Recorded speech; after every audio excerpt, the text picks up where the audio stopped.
That speech earlier, why was everyone laughing so much? Oh, just a few jokes in French and English. What did you say? You didn't understand? Never mind that. Please tell me. You remember when you said you wanted to eat a buffet? And? You wanted to say buffet in English, right? But it's not buffet, it's buffet. Huh? Buffet means abuse, so you proudly said you wanted to eat abuse. I said, I'm counting on this newcomer who throws such a black joke. I am Natalie Smith.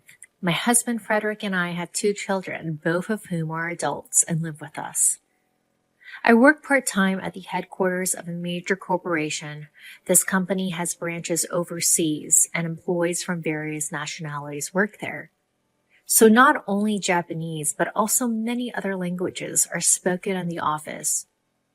I used to work as a full-time employee at this company, but I requested early retirement due to my husband's retirement. However, I was asked to stay on as a part-time worker with a more flexible schedule, so I'm currently still working for the company. At first, I accepted the proposal and decided to work part-time, but in reality, there's not much difference in working hours compared to when I was a full-time employee. This is not conducive to enjoying my husband's retirement. Considering my working conditions, the company assigned a new employee to handle half of my workload. However, this new employee turned out to be quite a handful. Ashley-san is an outstanding and talented person who graduated from a prestigious university. As an expected new recruit, I was relieved to think that my job would become easier. However, she seemed discontent from the moment she was assigned. Why do I have to do this kind of job? I didn't miss the words she muttered. She probably thinks she's too talented for this position and deserves something better. When she found out that I was her trainer, her expression soured even more. A part-timer as a trainer. Lame. Well, she might just be a slightly sharp-tongued newcomer. There are always people like that joining the company every year. This type of person joins the company every year. Having confidence in oneself is great. However, those with high pride often struggle when they face the gap between their self-confidence and reality. And then they leave the company feeling that it doesn't appreciate them. I wonder if she's that type too. Is she still young? I'll overlook her cheekiness for now. Are you a part-timer, Miss Smith? Yes, that's right. So, did you only finish high school? Huh? No. Wait. You're not saying you only finished middle school, are you?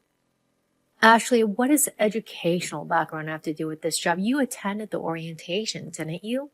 Yes, of course. Didn't they explain it to you then? This company doesn't tolerate any form of harassment, including asking about someone's educational background. Be careful about your behavior in the workplace. She seemed unhappy with my warning and maintained a sullen expression. It's easy to imagine that working together in the future might be difficult. Hiding your educational background. Well, I can pretty much tell. She seems to be unable to feel satisfied unless she speaks out her thoughts. Since you were assigned here to help me with my work, please make sure to learn it properly. She remained silent with a sharp expression on her face. Understood. Yes. She sat next to me and started chatting away without even doing any work. She went on and on about how competent and global she is. She claimed that she's good at both English and French. To put it simply, it was all just bragging, a way for her to show off. It's quite surreal to see a young person in their 20s trying to one-up a 65-year-old. It's quite surreal. And when it was time for lunch break, she invited me to lunch. Smith-san, can you treat me to lunch? Huh? I'm okay with it. But don't you want to eat with your peers? No, I'm your junior. Let me treat you as a way to get to know you better. I've seen a lot of young people, but she's the first of her kind. Well then, let's go together today. Thank you. But are you okay with the money? You're just a part-timer after all. Ugh. She's finally saying what she wants to say. She's so full of ill will. Really, she's just like a child. Yes, don't worry about it. By the way, is there anything you want to eat? Yes, I want to go to a buffet. Is there a good one around here? What are you talking about? Her statement made the entire office freeze. However, she seemed completely confident despite her obvious misunderstanding. Oh, right. You don't understand English, do you, Mrs. Smith? Huh? Do you understand if I say Buffett? Well, let's go then. Thanks for the treat. At this point, her troublesome personality starts to look cute. Since then, despite receiving guidance from her, she's incredibly slow at learning. Of course, there's no doubt that she's capable of studying since she graduated from a prestigious university. However, whether it's due to her pride or not, she doesn't pay attention to jobs she's not interested in. Moreover, she's not aware of it. Everyone around her adjusts to her level and speaks Japanese. She's attended countless meetings so far, but it seems she doesn't understand the language and the conversation falls apart. She has absolute confidence in herself. Therefore, she probably doesn't even notice that people around her are being considerate. Ashley, the numbers on this document are wrong. Fix them right away. This repeats every day. With this, my workload will never decrease. It just keeps increasing. Well, if you found the mistake, why don't you fix it, Mrs. Smith? I'm not good at Japanese. Oh, really? Don't worry. This isn't a matter of Japanese or not. It's just numbers. Fix it quickly and submit it. I see her scowling face every day. I've become so used to it that I don't feel anything when I see that face. Ugh, what a hassle. I can hear you. Just do it. Then she stares at my face. Why are you acting so bossy as a part-timer, Mrs. Smith? Bossy?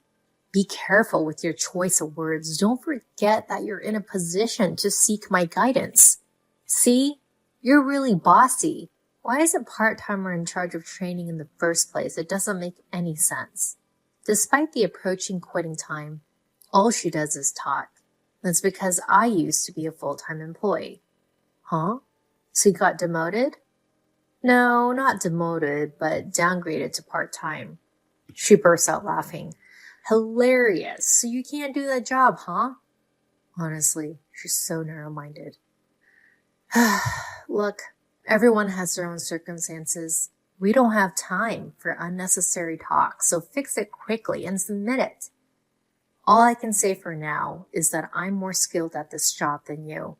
Enough with the useless chatter. Get to work. Even if she's academically capable, this personality makes her future worrisome. If I could be greedy, I would have liked to have more talented person assigned. Well, I'm not in a position to interfere with the company's decision. They assigned her to reduce my workload. I'm very grateful for that sentiment, but it's a rocky road ahead. I was under a lot of stress, but I endured it and faced her.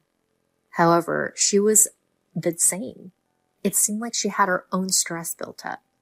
And to vent that stress, she took an outrageous action. There's a certain daily routine in this company. It's a morning meeting where one employee gives a speech. Of course, since this is a multinational gathering, the speeches are in various languages. English is the main language, but there's also speeches in Japanese, Chinese, Spanish, and French. There's no particular content requirement. It's more like a practice ground for speaking confidently in public. And it was Ashley's turn to give the speech that day. She boldly stepped forward and started speaking in her proud French. But let's overlook the fact that her conversation was still quite clumsy since she's still a newcomer. The surrounding employees also directed gentle gazes at her. Then midway throughout her speech, she started introducing me. As a part-time job senior, she's been very helpful to her. That's why she wants to introduce me at this event. She wants to learn from my excellent part-time job senior speech. However, the face of the person who invited me was not just grinning, but very distorted. I see. She probably thinks that I downgraded to a part-time job, as she put it, could not possibly give a speech. Please give your speech in French, senior.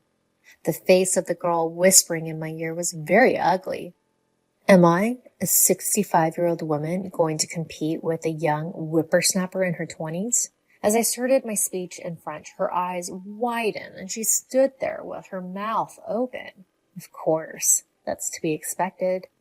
I was stationed in Paris for 8 years, so there's no way I can't speak French. I still have high hopes for her growth as a newcomer. She's very humorous. She joked about wanting to eat a baguette a while ago. She gave me the opportunity to correct her in my mind, saying, "It's buffet, not baguette." I'm happy to be the mentor of such an interesting girl. Please take care of the two of us from now on. As I made that speech, the employees laughed out loud. Good, I managed to include some humor in my speech. My sense of humor isn't dead yet. However, while everyone was laughing, Ashley was still standing there, dumbfounded. Maybe it didn't get through to her? After the morning meeting ended and we sat down, she asked me, "What did you say earlier?" "Huh? Your speech earlier. Why did everyone laugh so much?" "Oh, I just included a few jokes in French and English." "What did you say? You didn't understand?" "Just tell me, please." "You said you wanted to eat a baguette before, right? So what? You meant to say buffet in English, right? Then it's not baguette, it's buffet. Huh?" Baguette means abuse. So you probably said you wanted to eat abuse. I said I'm looking forward to working with a promising newcomer who can make such a dark joke. Then she turned red and teary-eyed. "You were the one who said you wanted to give me a speech. Why are you making that face?" Because this is a company. Watch your tone. I don't think someone downgraded to part-time could speak fluent French. Oh, were you trying to make me look foolish? Well, that was expected. There's no such thing as everyone following the same path in life. I have my own journey that I've walked. You're not my family, so you wouldn't know what kind of path I've taken, right? You don't know that I was stationed in Paris or San Francisco. Stop judging people based on what's in front of you right now. You'll end up being embarrassed. She doesn't say anything, looking down. If you were able to join this company, it means you've worked hard studying up until now, right? Be careful not to waste your efforts with your actions. Are you trying to one-up to me? It's annoying. You think you know everything, that you're so knowledgeable. Annoying. I think your strong competitive spirit is one of your good points. The moment you think you know everything, you're actually ignorant. There are so many things to learn in the world. Even at 65 years old, there's an infinite amount of learning to do. Every day is a day of study. You should also look to new things and grow without being complacent with your current self. She doesn't say anything back. And since then, she never opposed me again. When her mistakes are pointed out, she still shows a sulky expression, but she honestly fixes them and resubmits. 2 years later, she's able to handle all her work smoothly. Now there's no problem if I leave the company. And so I reach the day of my retirement, leaving the company where I've worked for over 40 years. There's a deep sense of emotion, but from now on, I'll enjoy my remaining years with my husband. I want to go to various countries, see different things, and gain experiences. My future is still bright. On my last day at work, after the scheduled time, the people in the department presented me with a bouquet. I gratefully accepted them, and as I was leaving the department, Ashley called out to me. "Senpai, here." She's holding a long box with a ribbon. "Oh, for me? Thank you. Can I open it now?" I unwrapped the paper, opened the box, and inside is a stylish wristwatch. "Wow, it's lovely. Thank you. Thank you for everything. And I'm sorry for all the impertinent things I said." "Aw, no. You were a cute, cheeky junior. When you first started working under me, I honestly thought you wouldn't last long, but you stuck with me. You proved me wrong in a good way. Thank you. Does this watch have any special meaning?" "Well, you'll be traveling to various countries with your husband, right? I thought it'd be nice if you could mark the time together with this watch." "Oh, wow. How thoughtful of you." "I'm so delighted. Oh, I'm going to have to start using this tomorrow." "Natalie, are you free after this?" "I'm sorry, I have family plans tonight." "I see. My apologies." Is there something you needed? No, it's just that I wanted to treat you to a buffet as a retirement celebration sometime. Ah, that sounds nice. I'm going to look forward to it. I left the company with a peaceful feeling. When I got home, my husband, children, and grandchildren had prepared a retirement party for me. My husband's special roast beef and a cake made by my grandchildren under my daughter's guidance were arranged. My life is filled with happiness. I want to continue to cherish learning in everyone I interact with, including my family.